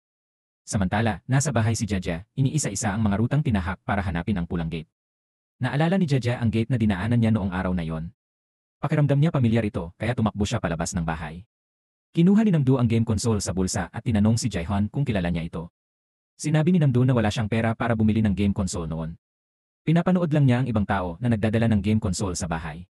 Pero noon, may lumapit na lalaki kay Namdo at sinabing basta tulungan niya ang misteryosong tao sa isang bagay, bibigyan siya ng game console. Ang tinutukoy niya ay ang paglinlang sa kapatid ni Jaihon. Lumapit si Namdo kay Saybayok na sumasakit ang binti at sinabing may gamot siya sa bahay. Kaya sumama ang dalaga sa bahay niya para magpahid ng gamot sa masakit na binti. Pagkatapos, dinala ni Namdo si Saebayok sa pulang tarangkahan. Nang pumasok si Saebayok sa gate, tumakbo palayo si Namdo. Nang malaman ni Jaehyun ang lahat, galit na sinuntok niya si Namdo. Pero, sinabi ni Namdo kay Jaehyun na alam din ni Jaja kung sino ang kumuha kay Saebayok. Tinanong din ni Namdo si Jaehyun kung gusto niyang malaman kung bakit alam ito ni Jaja. Nalaman niyang walang baterya ang game console matapos niyang ihatid si Saebayok sa bakuran. Kaya sinunod ni Namdo ang usapan nila ng misteryosong tao para makuha ang mga baterya. Niloko rin ni Namdo si Jaja. Nang makita ni Namdo si Jaja na naglalaro sa gilid ng kalsada, tinanong niya kung gusto nitong makipaglaro sa kanya. Sinabi rin ni Namdo kay Jaja na naglalaro rin doon si Saebayok. Kasabay nito, natagpuan din ni Jaja ang pulang gate. Pinagmasdan niya ang natitirang bakas ng pintura. Pumasok si Jaja sa bakuran at dahan-dahang itinulak ang pinto ng basement. Pagkatapos, sa tulong ng ilaw ng kanyang cellphone, unti-unti siyang bumaba. Nang buksan niya ang panloob na pinto, nakita niya ang mga imahe sa harap niya. Mga alaala mula maraming taon na ang nakalipas ay bumalik sa isip ni Jaja. Biglang may misteryosong tao na tumakip sa kanyang mga mata. Natakot si Jaja nang maalala ang masakit na nakaraan. Lumabas na siya rin pala ay biktima sa kwentong ito. Hindi na nag-isip pa si Jaja at agad tumakbo palabas ng basement. Pagkaalis ni Jaja, natuklasan siya ng may-ari ng bahay. Nang makalabas si Jaja sa eskinitang ito, bigla na lang lumitaw sa isip niya ang pangyayari noong araw na yon. Sa oras na yon, sina Jaja at Saebayok ay parehong nakatakas mula sa lugar na yon, ngunit iniwan niya si Saebayok na may namamagang binti. Umupo si Jaja sa lupa at umiyak nang walang magawa. Binabahan ng guilt ang kanyang isipan. Sa oras na ito, balak pa ni Jaehyun na patayin si Namdo. Biglang tinanong ni Namdo si Jaehyun kung bakit si Jaja lang ang nakatakas habang nawawala ang kanyang kapatid. Gayunpaman, nang tanungin ni Jaehyun kung sino ang kidnapper sa likod ng lahat ng ito, biglang nagpanik si Namdo. Walang nag-akala na ang misteryosong tao ay nakatayo mismo sa likuran ni Jaehyun. Sa sandaling ito, biglang naramdaman ni Jaja ang kalagayan ni Jaehyun. Agad siyang tinawagan at mabilis na tumakbo papunta sa tindahan nito. Maya-maya pa, nagising si Jaehyun, ngunit nawala na si Namdo. Nang makita ni Jaja si Jaehyun, agad siyang tumakbo para yakapin ito. Ang eksena ay kapareho ng nangyari kahapon nang masaktan si Jaja, pero si Jaehyun naman ang sinisisi ngayon. Pagkatapos noon, sabay bumalik sina Jaja at Jaehyun sa tindahan. Bawat isa sa kanila ay may kani-kanilang iniisip. Matapos ang sandaling pag-isip, sabay silang nagsalita. Sabay nilang sinabi na kung may anuman, bukas na lang nila pag-uusapan. Hindi alam ni Jaehyun na sasabihin na sana ni Jaja na iniwan niya ang kapatid nito habang tumatakas. Sinabi nila sa isa't isa na kung may anuman, maghihintay sila hanggang bukas. Hanggang sa makarating si Jaja sa pintuan ng bahay at tumingin kay Jaehyun na nakatayo sa kabilang dako. Tahimik siyang humingi ng tawad sa kanya. Napansin din ni Jaehyun na may iniisip si Jaja, pero nang tumakbo siya para magtanong, binati lang siya nito ng maligayang karawan. Kinabukasan, sinabi rin ni Jaja kay Gihon ang lahat. Agad-agad, pumunta si Gihon sa lumang bahay kung saan niloko ni Namdo sina Seryon at Jaja. Maingat niyang sinuri ang magulo na basement para maghanap ng mga bakas. Bigla, bumalik sa isip ni Gihon ang mga alaala mula maraming taon na ang nakalipas. Noong araw na yon, bumili si Gihon at Seryon ng tig-isang supot ng tinapay. Sabik na binuksan ng dalawang bata ang mga supot ng tinapay. Nang makita ni Seryon na nanalo ang kuya niya, paulit-ulit siyang nakiusap na ipagpalit ito sa kanya. Sa sandaling iyon, dumating ang kaibigan na tumakbo para tawagin si Gihon na maglaro ng soccer. Hindi dapat niya iniwan ang kapatid, pero dahil sa pagiging palabaro, iniwan ni Gihon si Seryon mag-isa. Tapos tumakbo siya para makipaglaro sa kanyang matalik na kaibigan. Hindi na nakatiis si Gihon nang makita ang nanalong tiket na ibinigay niya sa kapatid noong taon na yon. Tinanong ni Gihon ang may-ari kung kailan siya nakatira dito. Sumagot ang may-ari na nanirahan siya rito mga isang taon matapos mawala si Seryon. Pagkatapos ay ikinuwento ni Gihon sa kanya ang nangyari sa kanyang kapatid. Medyo nagulat ang may-ari nang marinig iyon. Nang umalis si Gihon, kinuha ng may-ari ang basong tubig sa mesa at ibinagsak ito sa pader. Malinaw na natuklasan na ang kanyang pinag-aalalahanin. Sa sandaling iyon, lumabas ng kwarto ang asawa ng may-ari. Siya rin ang nakakita kay Jaja na umalis kahapon. Tila may binabalak ang asawa ng may-ari. Agad niyang hinabol si Jaja. Nang malapit nang maabutan ng asawa ng may-ari si Jaja, bigla siyang pinigilan ni Onjong. Tinanong siya ni Onjong kung bakit hinahanap niya si Jaja, pero sinabi niyang wala siyang obligasyong sumagot. Nang gabing iyon, sinabi ni Jaja sa kanyang ina na naalala na niya ang kanyang nakaraan. Nataranta ang ina ni Jaja nang marinig ito. Hinanap niya ang lola ni Jaja at sinabing naalala ni Jaja ang mga bagay mula sa nakaraan. Sa oras na yon, tinanong ni Jaja ang kanyang lola kung may gusto siyang sabihin, ngunit wala siyang matandaan. Sa kabilang banda, pumunta ang misteryosong lalaki sa bodega. Lumabas na si Namdo pala ang itinali niya doon. Siya ang nag-udyok kay Namdo na gumawa ng masama. Gayunman, sinira na ngayon ni Namdo ang kanyang pangako sa misteryosong lalaki. Ikinuwento ni Namdo kay Gihon ang lahat. Mukhang hindi pa rin nauunawaan ni Namdo ang bigat ng problema. Patuloy siyang nagsasabi na kung palalayain siya, aalis siya at hindi na magpapakita muli. Pero paano nga ba basta palalayain ng lalaking iyon si Namdo? Dahil alam na ni Jaja at Gihon ang lahat, nagkaroon ng agwat sa pagitan nila. Sa wakas, nagsalita si Jaja. Lumabas na itinulak pala ni Jaja ang bintana ng basement noong araw na yon. Nagtulungan sina Jaja at Serion para ilipat ang mga upuan at tumakas mula sa basement. Ngunit dahil sa sugat sa binti, napakabagal tumakbo ni Serion. Nang makatakas ang dalawa, natuklasan sila at hinabol ng kidnapper, pero iniwan ni Jaja si Serion at tumakas mag-isa. Subalit, hindi na maalala ni Jaja kung ano ang nangyari pagkatapos noon. Kaya hindi alam ni Jaja kung paano haharapin si Gihon. Tuwing nakikita ni Jaja si Gihon, naiisip niya ang eksena kung saan iniwan niya ang kapatid nito. Kahit sinabi ni Gihon na okay lang, sa huli nagpaalam na si Jaja. Samantala, 4 na pulis ang nakatitig sa inabandunang refrigerator sa harap ng tindahan ni Gihon.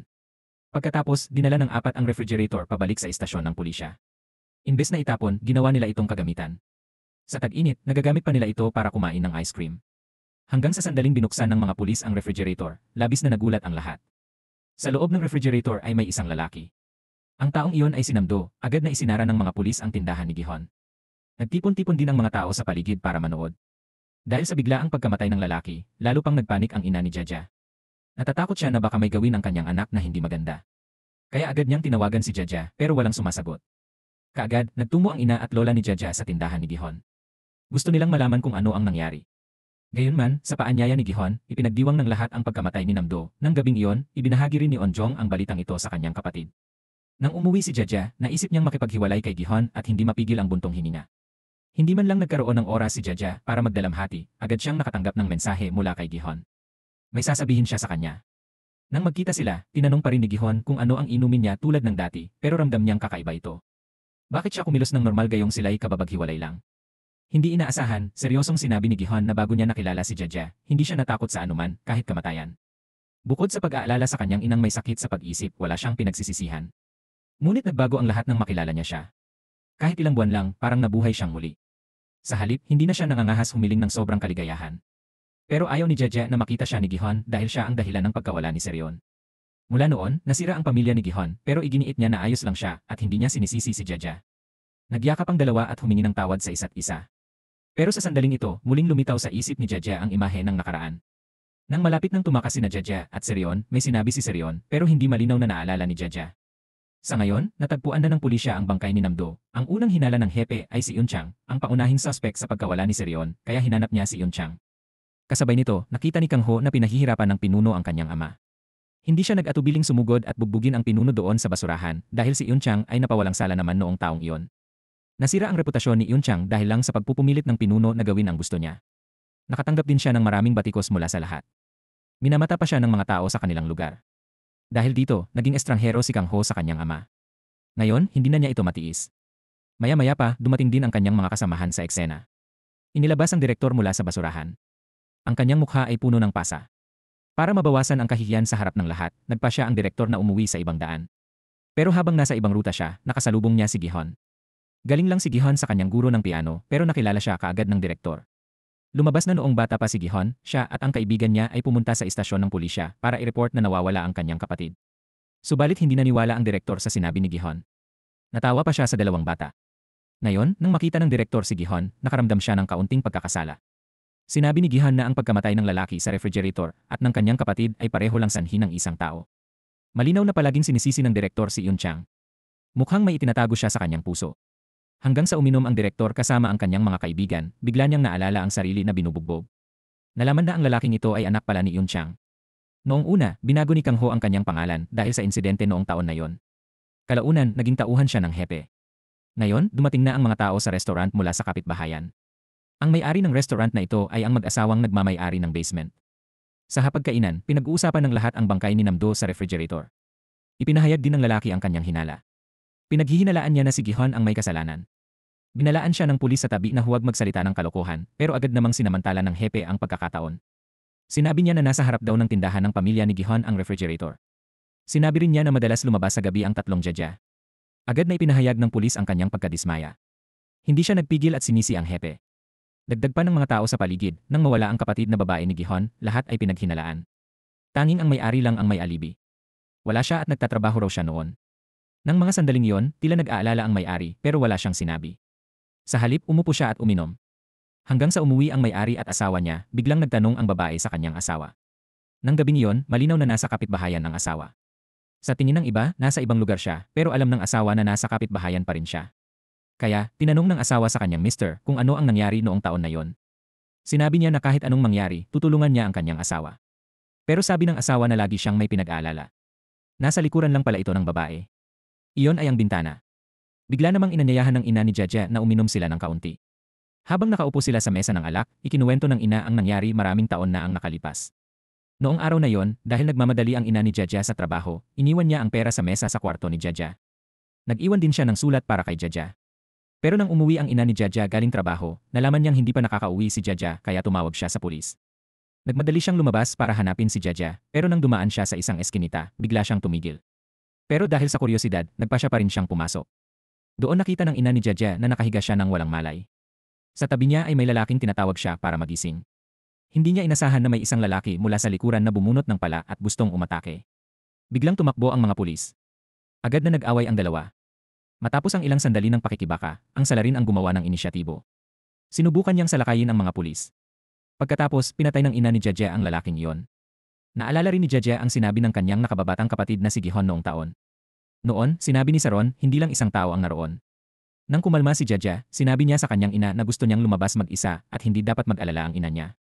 Sa oras na yon, hindi makatulog ang may-ari at nakatayo sa harap ng pintuan. Nang lumingon siya, nakita niya ang nakababatang kapatid ni Gihon. Matapos ang masamang insidente ni Saron, sumama ang kalagayan ng may-ari. Madalas siyang nagkakaroon ng mga guni-guni. Sa kabilang banda, naglalakad si Jaja pauwi nang mag-isa nang biglang lumitaw sa harap niya ang lalaking dumukot sa kanya noon. Tila naaalala ni Jaja ang lalaking iyon. Isang matinding takot ang agad na bumalot sa kanyang puso. Kasabay nito, naramdaman din ni Gihon ang damdamin ni Jaja. Naglakad siya palabas ng tindahan. Tiningnan niya ang bintana ni Jaja nang may pagkabalisa, ngunit hindi alam ni Gihon na nasa labas na si Jaja. Maya-maya pa ay dumating ang may-ari ng bahay sa tindahan ni Gihon. Parang may gustong sabihin sa kanya ang may-ari. Naglakad si Jaja nang mag-isa pa uwi, ngunit muling lumitaw ang kidnapper noon. Pero dahil sa pagkakidnap kay Jaja noon, hindi na niya maalala ang anumang katangian ng kidnapper. Sa ngayon, ang lalaking nasa harap ni Jaja ay isang mangingisda sa kapitbahayan. Ang layunin ng taong ito ay upang kumpirmahin ang sinabi ni Namdo. Sinabi ni Namdo na maraming bagay na nangyari noon ang naalala ni Jaja. Gayunpaman, sa simpleng pag-uusap ng dalawa, hindi napagtanto ng lalaki ang kakaibang kilos ni Jaja. Hanggang sa malapit nang umalis ang lalaki, biglang tinawag siya pabalik ni Jaja. Sa isang punto, naramdaman niyang may pamilyar sa lalaking ito. Tinanong niya kung nagkita na ba sila dati. Ang tanong na ito ay matagumpay na nagpaalerto sa lalaki. Agad na hinanap ni Jaja si Jaihon. Sinabi niya sa kanya na pinatay ng kanyang ina ang kidnapper. Sinabi rin ni Jaja na kung hindi siya nawalan ng malay noon, tatawag sana ang kanyang ina sa pulisya. Sa ganitong paraan, maaaring nailigtas ang kapatid na babae ni Jaihon. Humingi ng paumanhin si Jaja kay Jaihon, ngunit naramdaman niya nakakaiba ang kilos nito. Hanggang sa ikalawang araw, biglang sinabi ni Jaihon kay Min Jae na upahan niya ang tindahan. Inihayag ni Jaihon na bigla siyang nadiri sa mga tao sa lugar na yon. Sinabi rin ni Jaihon na mali ang pagbabalik niya sa lugar na ito. Dumating din ang ina ni Jaja sa restaurant ng araw na yon. Gusto niyang sabihin kay Jaihon ang totoo pero alam na niya ang lahat. Sinabi niya na kung gagamitin niya ang pagmamahal ng ina bilang dahilan, ayaw niyang makinig. Hindi man lang tinanggap ni Jaihon ang kanyang paghingi ng paumanhin. Sa kabilang banda, hinanap ni Kang Ho ang hepe. Nais niyang tanungin ang tungkol sa paghahanap sa kapatid na babae ni Jaihon noong taong iyon. Gusto malaman ni Kang Ho kung sino ang nagsiyasat sa basement noong taon na yon. Sabi ng hepe, matagal na raw kaya hindi niya matandaan ng malinaw pero si Pulis Dongjo ay talagang nababahala. Parang may naalala siya. Pumunta si Dongjo sa kainan at uminom ng maraming alak. Dumating din sa restaurant ang kaibigan niyang mangingisda. Mukhang napansin niya ang kakaibang kilos ni Dongjo. Sa sandaling iyon, biglang tumawag ang hepe para sabihin si Dongjo pala ang nagsiyasat sa basement noon. Pero hindi matandaan ni Dongjo na bumaba siya sa basement. Dahil kasalanan niya, tumakbo siya parang baliw sa ilalim ng ulan. Nakaramdam siya ng guilt sa pagpapabaya sa tungkulin niya noon. Nang dumating ang mangingisda para tulungan si Dongjo, saka pa lang siya nakabawi. Biglang bumalik ang mga alaala sa isip ni Dongjo. Dumating pala ang mga pulis sa gate noon, pero inilihis nila ng mangingisda ang atensyon ni Dongjo. Nang magising si Dongjo mula sa kanyang gunita, lubha siyang nabigla. Hindi sumakay si Dongjo sa kotse ng mangingisda hanggang sa nag-alok itong ihatid siya pauwi. Gayunman, dahil hindi niya mapigilan ang kanyang damdamin, kinausap ni Dongjo ang mangingisda tungkol sa nararamdaman niya. Inamin niya na mahal at malapit sa puso niya ang mangingisda. Agad naramdaman ng mangingisda na may kakaiba at pareho silang nakaalam sa sitwasyon. Bigla, naging napaka-awkward ng kapaligiran sa loob ng kotse. Pagkatapos ay gumamit ang mangingisda ng panyo na babad sa gamot para takpan ang bibig ni Dongjo. Samantala, pinahihirapan ng mga guni-guni ang may-ari ng bahay, kaya hinanap niya si Jaihon. Ikinuwento sa kanya ng may-ari ang nangyari kay Serion noong taong iyon. Lumabas na ang may-ari ng bahay ay bumalik mula sa ibang lugar ng araw na yon. Wala siya sa bahay ng mga oras na yon. Magulo ang kalagayan ng bahay. Ito'y nagpagalit sa kanya kaya nagpasya siyang lumabas para kumain. Ngunit hindi inaasahan, biglang hinarang ng kapatid ni Jaihon ang kanyang kotse. Pagkatapos ay nagmakaawa ito sa kanya na tulungan siya. Samantala, si Dongjo ay itinali rin ng mangingisda at dinala sa bodega. Tinanong niya ang mangingisda kung ano ang nangyari noong taon na yon. Walang itinago ang mangingisda at sinabi lahat kay Dongjo. Noong araw na yon, natuklasan ng mangingisda at kanyang mga kasabwat na nakatakas ang kapatid ni Jaihon. Naghiwalay ang dalawa para hanapin sa eskinita. Nagtago si Seryon sa tumpok ng mga karton malapit sa pintuan. Nang makita ng mangingisda si Seryon, nakatayo siya sa harap ng kotse ng may-ari ng bahay. Nagtago ang mangingisda sa sulok at hindi naglakas loob na umingay. Sinimula ni Seryon na humingi ng tulong sa may-ari, pero nairita ito kaya tinapakan ng gas at umalis, iniwan si Seryon sa dilim. Kaya nahuli siyang muli ng mangingisda. Sa oras na ito, nalaman din ni Jaihon ang katotohanan mula sa may-ari ng bahay. Sinisi niya ang may-ari dahil hindi tinulungan ang kapatid, pero tinanong nito kung bakit niya dapat tulungan. Pagod na pagod siya noon kaya ayaw na niyang gumawa ng anuman. Nang matapos magsalita ang may-ari ng bahay, hindi na niya napigilan ang pag-iyak. Kasabay nito, naramdaman din ni Jaihon ang damdamin ni Jaja. Kinuha niya ang telepono at tinawagan siya. Tinanong niya kung okay lang ba siya at ano ang nangyari, pero sinabi lang ni Jaihon na miss niya ito. Nang marinig ito, agad na tumakbo si Jaja papunta kay Jaihon. Pagkakita nila, nahulog na agad siya sa mga bisig nito. Naisip ni Jaihon na kung nagsabi ng totoo ang ina ni Jaja at patuloy na hinanap ng pulisya si Seryon, baka iba ang naging resulta. Pero nang malaman ito ni Jaihon, siya mismo ang nakipaghiwalay kay Jaja dahil hindi niya mapatawad ang sarili na iniwan niya ang kapatid niya noon, hindi tulad ni Jaja at ng ina nito na humihingi lang ng tawad. Akala ni Jaihon gagaan ang loob niya sa paghihiwalay pero nakalimutan niyang may malalim silang koneksyon. Kaya't pareho silang nagdusa sa sitwasyon. Inilipat na rin ni Jaihon ang kanyang tindahan. Balak niyang lisanin ang malungkot na lugar na ito. Siguro nakalimutan na ni Jaihon ang pangako niya kay Jaja. Nangako siyang maglalaro, kumain sa labas at makipag-date sa kanya, pero ngayon pinili ni Jaihon na iwan na lang ang relasyon nila. Nag-isa si Jaja sa game room, sugatan ng puso. Para siyang kahit sinong babae matapos makipaghiwalay. Gumagawa si Jaja ng mga bagay na pinagsisisihan niya pero nang lumingon siya, nakita niya si Jaihon na nakaupo sa tabi niya. Ang unang yugto ng heartbreak ay isang ilusyon. Pagkatapos, pumunta si Jaja sa coffee shop sa tabi ng kalsada. Ito ang lugar kung saan sila unang nagkita. Muli, na-imagine ni Jaja si Jaihon na nakaupo sa harap niya. Malumanay siyang nakatingin sa kanya. Nais ni Jaja na totoo ang lahat ng ito, pero hindi alam ni Jaja na ang mangingisda ay dumating para maghatid ng kalakal. Nang paalis na si Jaja, bigla siyang tinawag ng mangingisda at sinabing gusto niyang ihatid siya pauwi. Bigla, tumaas ang pagkabalisa sa kanyang puso. Napansin din ng mangingisda ang kanyang pagkabalisa. Parang may naisip siya. Pero sinabi lang niya sa mangingisda na gusto niyang umuwi mag-isa. Sa totoo lang, naalala na ni Jaja ang lahat. Lumabas na noong dinala si Jaja sa basement noon, ang lalaking nakatayo sa likod niya ay ang mangingisda. Matapos makataka si Jaja, muli siyang ginambala ng mangingisda. Kumuha siya ng teddy bear para subukan kung naalala siya nito o hindi. Nang makita ng mangingisda na walang bakas ng takot sa mukha niya, saka lang siya pinakawalan. Ito rin ang dahilan kung bakit ang mangingisda ay hindi nagpakita kay Jaja ng maraming taon, pero ngayon ay kinabahan siya. Pinilit ni Jaja na maglakad pauwi mag-isa. Wala siyang masabi. Nang malayo na si Jaja sa mangingisda, dali-dali niyang kinuha ang cellphone para tumawag sa pulisya. Sa sandaling iyon, tumawag ang ina ni Jaja. Natakot si Jaja at sinabi sa kanyang ina na sunduin siya. Pero pagkatapos niyang sabihin yon, biglang lumitaw ang mangingisda sa likuran niya. Binabantayan niya ang bawat galaw ni Jaja dahil takot siyang mabunyag ang nangyari noon. Nababaliw na hinabol ng mangingisda si Jaja. Walang tao sa eskinita. Natakot si Jaja at tumakbong sumisigaw. Kasabay nito, naramdaman din ni Jaihon na nasa panganib si Jaja. Tinawagan niya agad at hinanap siya, pero nang sasagutin na ni Jaja, nadulas ang telepono sa kamay niya at nahulog. Nakitang malapit nang maabutan siya ng mangingisda, kaya walang choice si Jaja kundi tumakbo pa. Tumakbo si Jaja hanggang sa makarating siya sa kanto. Pagkatapos, mabilis siyang tumakbo papasok sa isang maliit na tindahan. Hinabol siya ng mangingisda palabas ng eskinita, pero hindi niya ito nakita. Samantala, iniimbestigahan din ng pulisya ang kaso na nangyari noong taong iyon.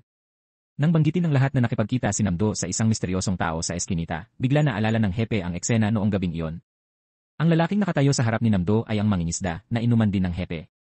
Ito'y nagpapakita na ang mangingisda ang pangunahing suspect ngayon. Sa oras na ito, tumawag si Jaihon sa pulisya para iulat ang pagkawala ni Jaja. Kaagad, nagsimulang maghanap ang mga sasakyang pampulisya sa lugar. Samantala, nakatayo ang mangingisda sa harapan ng pinto ng kainan. Tila napansin ng may-ari ng kainan ang sitwasyon ni Jaja, kaya tatawag na sana siya ng pulisya. Pero bigla na lang pumasok ang mangingisda at walang awang itinulak ang may-ari ng kainan sa sahig. Gusto niyang ilabas si Jaja na nagtatago sa loob. Pagkatapos ay dumiretso ang mangingisda sa sulok ng bahay at natagpuan siya. Ngayon ay wala nang itinatago ang mangingisda. Hindi siya nag-atubiling ibunyag ang kanyang tunay na pagkatao. Na-corner niya si Jaja. Samantala, dumadaan si Jaihon sa cave sa tabi ng kalsada. Mula sa may-ari, nalaman ni Jaihon na tumakbo si Jaja sa eskinitang iyon. Nag-aalala siyang hinanap at tinawagan siya. Maya-maya ay natagpuan niya ang cellphone nito sa eskinita. Agad niyang ipinadala ang kanyang lokasyon kay Kang Ho. Biglang naramdaman ni Jae-hyun ang matinding sakit sa dibdib, sobrang sakit nito. Ganoon din ang naramdaman ni Jae-hyun noong gabing nawala ang kanyang kapatid. Tahimik siyang nanalangin sa Diyos. Nagmakaawa siya kay Jaja na huwag mawala tulad ng kanyang kapatid noon. Sa sandaling ito sa puso ni Jae-hyun, napakahalaga sa kanya ni Jaja. Sa sandaling iyon, si Jaja ay brutal na pinahihirapan ng mangingisda.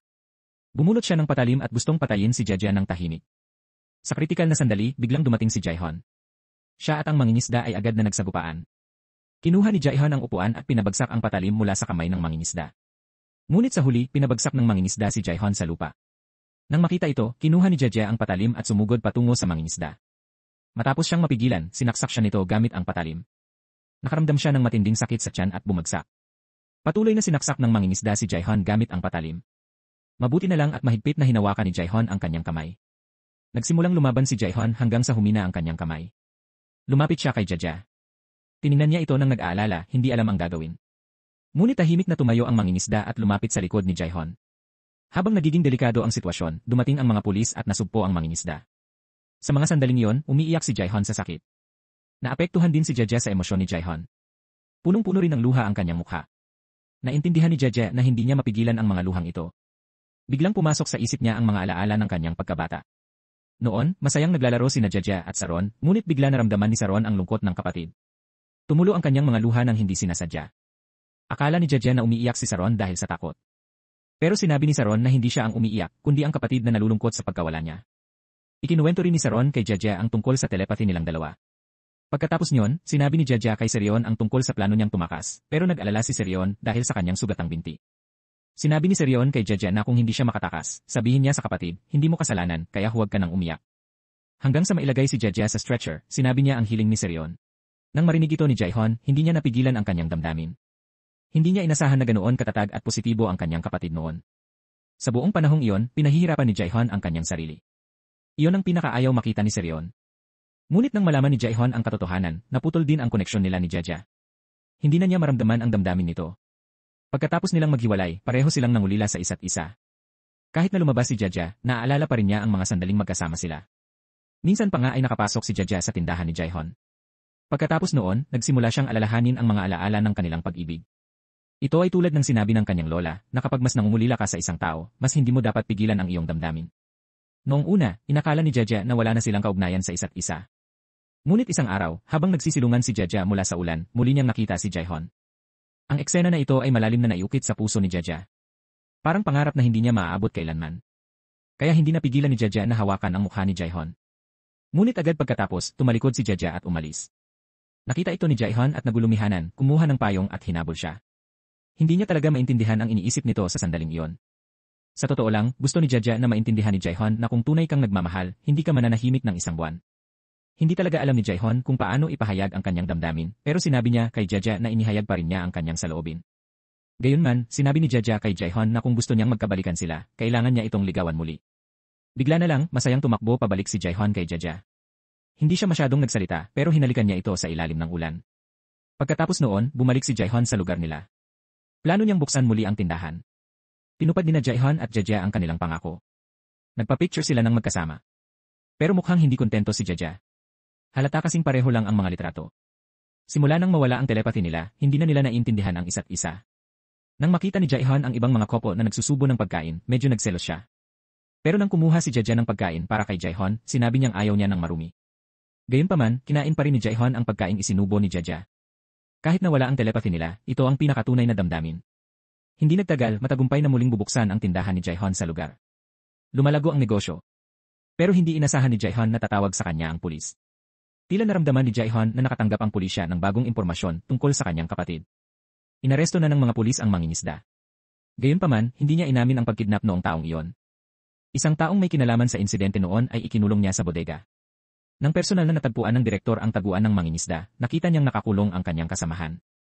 Desperadong kumatok ang direktor sa pinto ng bodega. Nang makita ng direktor si Dongjo na nakahiga sa lupa, inakala niyang patay na ito. Pero mabuti na lang, buhay pa si Dongjo. Sa totoo lang, ayaw ng mangingisda na patayin ang mga taong malapit sa kanya. Makalipas ang ilang araw, pumunta si Dongjo sa detention center para bisitahin ang mangingisda. Gayunpaman, hindi kinamuhian ni Dongjo ang mangingisda. Sa halip, sinabi niya na kung kailangan ng tulong ng mangingisda sa hinaharap, sabihin lang kay Dongjo. Gusto malaman ni Dongjo kung saan nakakulong si Seryon. Subalit, tumanggi ang mangingisda na magsalita. Bago umalis, sinabi ni Dongjo sa mangingisda na babalik siya. Ipinaalala rin ni Dongjo sa mangingisda na siya ang nagdala sa kanya sa lugar na ito. Si Dongjo din ang may pinakamalaking pananagutan sa pagkawala. Sa pagkakataong ito, sa wakas ay nakumbinsi na ng mga salita ni Dongjo ang mangingisda. Binanggit niya ang lugar kung saan sila naglaro ni Dongjo noong bata pa sila. Kahit hindi direktang sinabi ng mangingisda, naintindihan pa rin ni Dongjo ang ibig sabihin nito. Agad na pumunta sina Dongjo at ang hepe sa kagubatan sa kanilang bayan para hanapin ang pinatay na babae. Mahigpit silang naghukay doon. Samantala, sinabi ng lola ni Jaja sa ina nito na lalabas siya para sa isang paglalakbay. Parang may napansin ang ina ni Jaja. Pagkatapos, pinuntahan ng lola ang ama ni Jaja. Lumabas na noong ikasal ang ina ni Jaja noon, madalas siyang inaabuso. Gayunpaman, hindi pinansin ng lola ni Jaja ang kanyang anak. Ang ina ni Jaja ay diborsyado sa kanyang asawa. Ang ina ni Jaja ay isang tagalabas. Pero nang malaman ng matanda na nawala si Jaja noon, kusang nanatili siya sa tabi ng ina ni Jaja. Itinuring din niya ang ina ni Jaja bilang kanyang sariling anak. Sa kasalukuyan, naghihintay ang ina ni Jaja sa istasyon ng bus. Pero nang magkita ang dalawa, sinabi lang ng ina ni Jaja na naglilibot siya. Habang paalis na sila, may lalaking dumaan, naninigarilyo at humihip ng usok sa kanilang mga mukha. Malakas na pinagsabihan siya ng ina ni Jaja, pero mukhang gangster pala ito, kaya mabilis silang tumakbo palayo. Samantala, nakatanggap si Jaihon ng tawag mula sa pulisya. Agad siyang nagmaneho kasama si Jaja papunta sa kabubatan sa bayan ni Dongjo. Pagdating nila, ang unang nakita ni Jaihon ay ang lubid na nakapalibot dito. May mga forensic doctor din na nagtatrabaho roon. Ang mga labi ng kapatid na babae at ama ni Jaihon ay nahukay na. Sa sandaling iyon, bumaha ang sakit sa kanyang puso. Napaiyak si Jaihon at humingi ng tawad kahit huli na. Noon, pinaalala ng mga magulang na alagaan ang kapatid, pero abala siya sa paglalaro kaya naiwan ang batang babae dito habang buhay. Dating masaya ang pamilya ni Jaihon pero ngayon, nawasak na ang kaligayahang iyon. Ang puso ni Jaihon, na matagal nang napipigilan sa loob ng maraming taon, ay sa wakas ay nakalaya na. Siya at ang kanyang ina ay bumisita sa kanyang ama at kapatid na babae. Tahimik na sumang-ayon si Jaihon sa kanyang ama at kapatid na babae na mabubuhay siya ng mabuti sa hinaharap. Nilinaw din ni Kang Ho ang hindi pagkakaunawaan sa kanyang ama. Nakipagbati rin siya sa kanyang dating kasintahan. Natagpuan din ng ina ni Jaja ang kanyang kaparehang kaluluwa, si Dongjo, ang lalaking humanga sa kanya noon. Nakahanap din si Onjong ng kanyang sariling pag-ibig. At dito nagtatapos ang seryeng Eat, Love, Kill. Maraming salamat sa panonood at hanggang sa muli, paalam.